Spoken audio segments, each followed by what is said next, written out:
Bastion Street. Skitter hitter. Maybe if Pia Foster had known yesterday when the bell rang and she ran to her locker, grabbed her skateboard, and started kicking down the hall of Latimer Middle School, the wheels rolling and scratching over the floor, sounding like the chugga-chugga of a small train, that the journey home would be different, she wouldn't have been in such a hurry.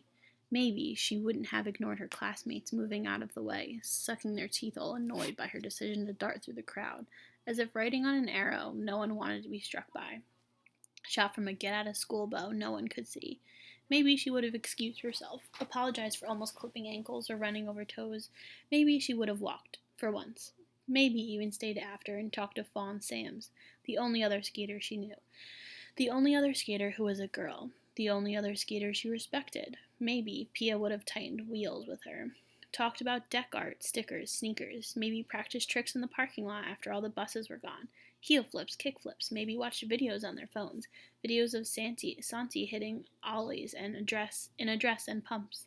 Maybe Pia would have even told Fawn about her, about Santi, about what happened to her.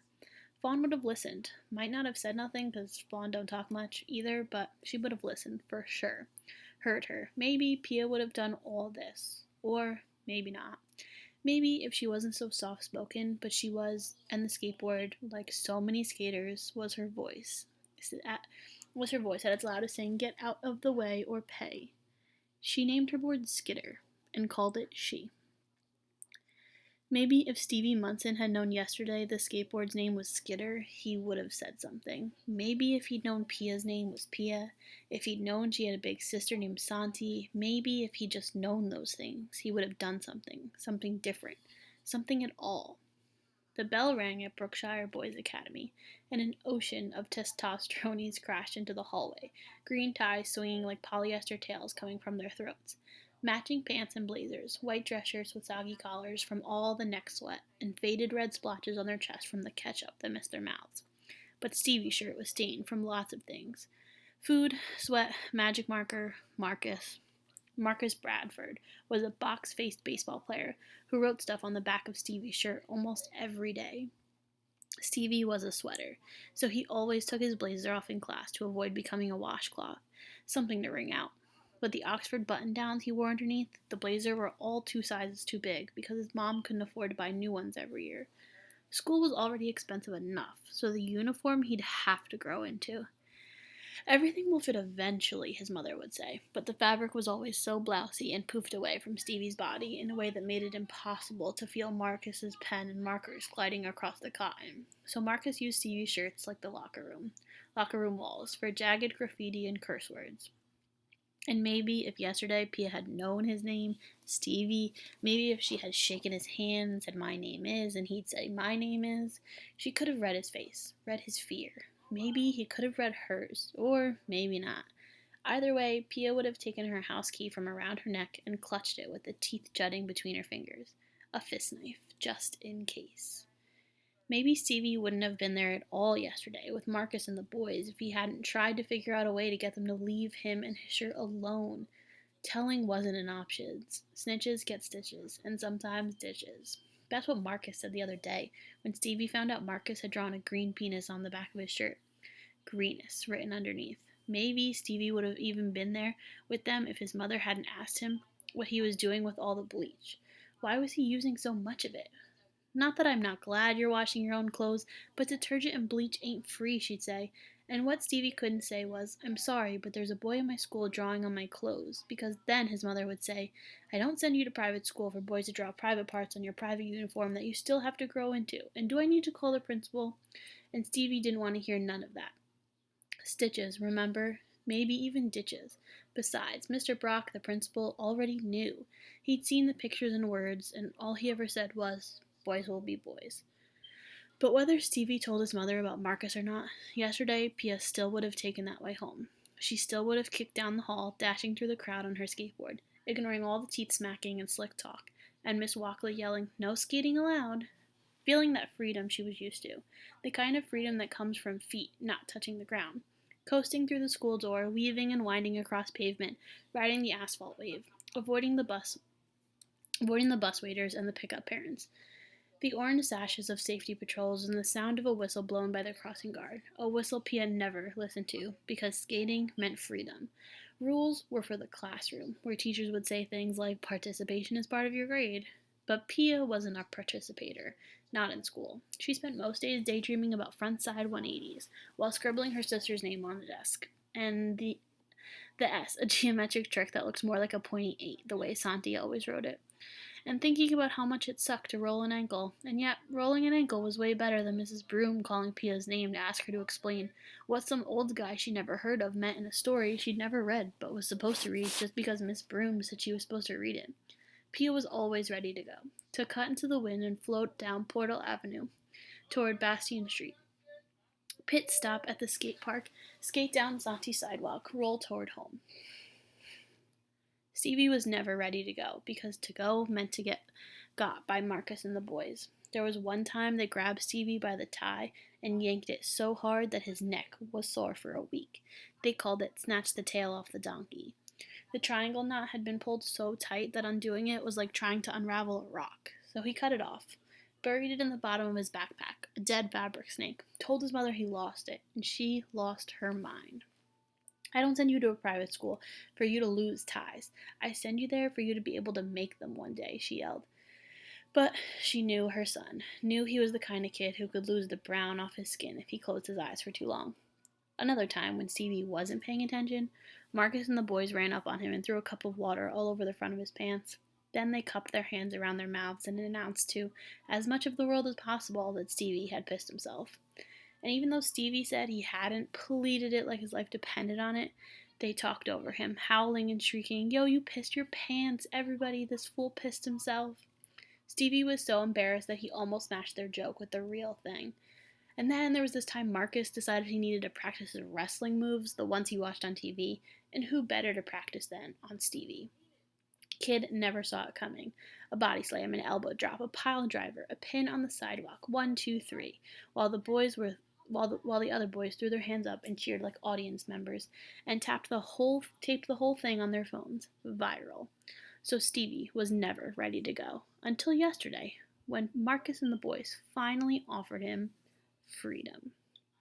Pia saw them yesterday.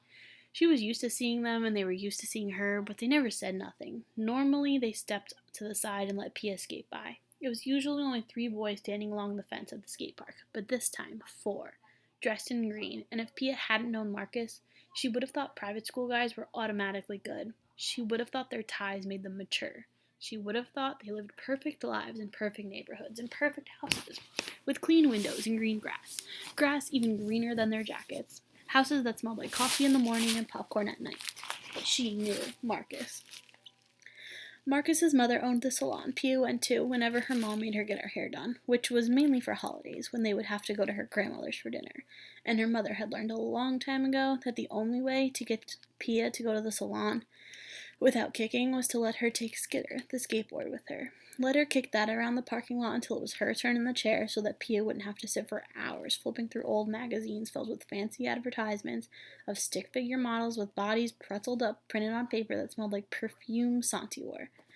When she was smaller, Pia would sniff the pages, and once when the salon was really backed up, she sniffed and sniffed until a strange mixture of glue, ink, and flowers made her nauseous. She puked all over the salon floor. That was when her mother had finally given in and allowed her to bring the board with her. At first, whenever Pia'd skate back and forth across the parking lot outside the salon, Marcus, who was always pouting while sweeping up the hair inside the salon, would come out with her. One time, he asked if he could ride Skitter. Pia kicked the board over to him. Marcus put one foot on the deck and steadied himself. As soon as he lifted the other foot, the board flew out from under him. He caught air before slamming to the ground, only to find that his pants had split up the middle, and his superhero briefs were on blast. But Pia didn't laugh. Instead, she tried to help him, but he couldn't take her hand, cover his butt, and wipe his eyes at the same time. He never came outside with her again, except for one day years later. And on that day, he didn't speak to her or ask her to ride her skateboard. He just sat on the curb and watched, but pretended he wasn't watching, as Pia kicked harder than usual, sailing over the asphalt, grinding her board against the curb, scraping it like she hated it, almost violently, attempting tricks she knew she couldn't do, rocketing to the ground over and over again. then getting back up, getting back on, ignoring Marcus's fake chuckles. She could never forget that day. It was the day she was getting her hair done for her sister's funeral. A jacked up French roll with what felt like 200 bobby pins that started itching as soon as she left the chair. Pia felt that same itch when she saw Marcus and the boys yesterday, when she saw the knots at their throats and felt knots in hers. Because she knew Marcus. She knew where his mother's black eyes were coming from, where her swollen jaws and forehead lumps were coming from. Because that same day that Pia sat under the dryer 2 years back after her wash and before the French roll was put in, she heard her mom ask Marcus's mom when she was going to leave Marcus's father. With the dryer whirring in Pia's ears, it sounded like the two women were whispering in a tornado. But Pia could still hear them through the storm. I ain't trying to get in your business, Lydia, I swear, and if you tell me to mind my own, I will. I mean, with Santi's death and this one here, I got more than enough to mind. But I can't sit here and pretend like I don't see what I see, and I'm definitely not about to act like I don't care about you, Lydia, you, and Marcus. So I gotta ask you, before this man kills you, when are you gonna leave? When Stevie realized yesterday that the girl skating down the street was going to be a target, and that target would be the ticket to him being left alone by Marcus and the boys, accepted as one of them, he got nervous, nauseous. What are we doing? He choked on his words. Just playing a game, Marcus said, grabbing Stevie's shoulder like a baseball to be fastballed at Pia. But Stevie had a curveball in mind. Told Marcus he wouldn't do anything to her. I don't want you to do nothing to her. Marcus scowled. Just take her skateboard, that's all. The boys lined up, became a wall on the sidewalk, and Pia thought about hopping the curb to go around them, but knew better than to skate onto oncoming traffic. She'd cut it too close before, too scary. So Pia reluctantly put a foot down, dragged her sneaker along the concrete to slow down, and then stomped the back of the skateboard, flipping it up into her hand. Excuse me, she said politely to Marcus. Excuse you, he said, back puffing his chest. Pia never looked down, looked each boy in the face. Each one of them looked back, except for one, the new boy. Stevie looked everywhere. At else. To the left, to the right, up and down, anywhere but at her. Let me borrow your board, Marcus said, just for a second. My man been working on a trick and he wanted to show us. Marcus nudged Stevie.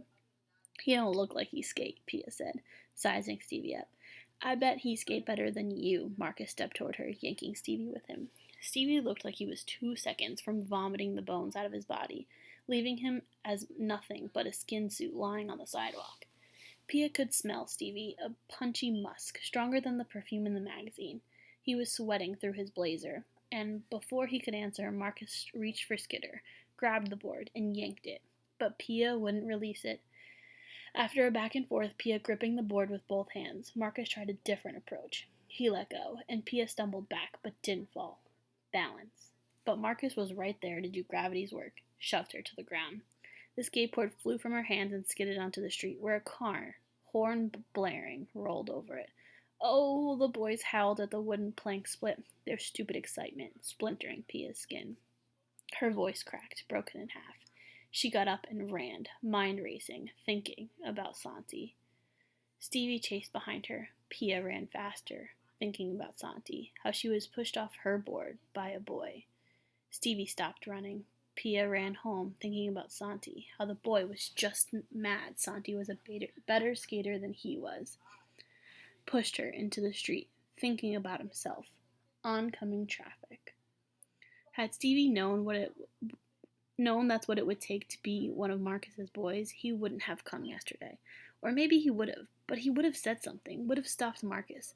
Why didn't he say anything? Why didn't he stop it? That's what he asked himself as he walked back down the sidewalk.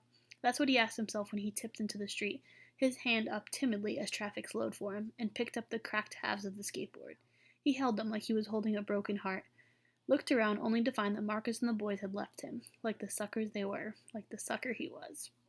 And maybe if Pia had known Stevie had picked up the pieces of her board, maybe if she'd known that he took them home with him, maybe if she'd known that he finally told his mother about Marcus, told her where all the bleach was going, why he had to wash his clothes every day to try to remove the stains and marks and words inked into his uniform, showed her the tie he cut off his neck and hid in the bottom of his bag, the one he'd said he'd lost, explained why he hadn't had an appetite, why his grades were slipping. Maybe if Pia had known that he told his mother what he'd just done, what he didn't do, what he'd just seen. Maybe if Pia had known that his mother struggled to hold back a scream, helped him tape the deck back together, punished him, sent him to bed, woke him up early this morning for extra chores.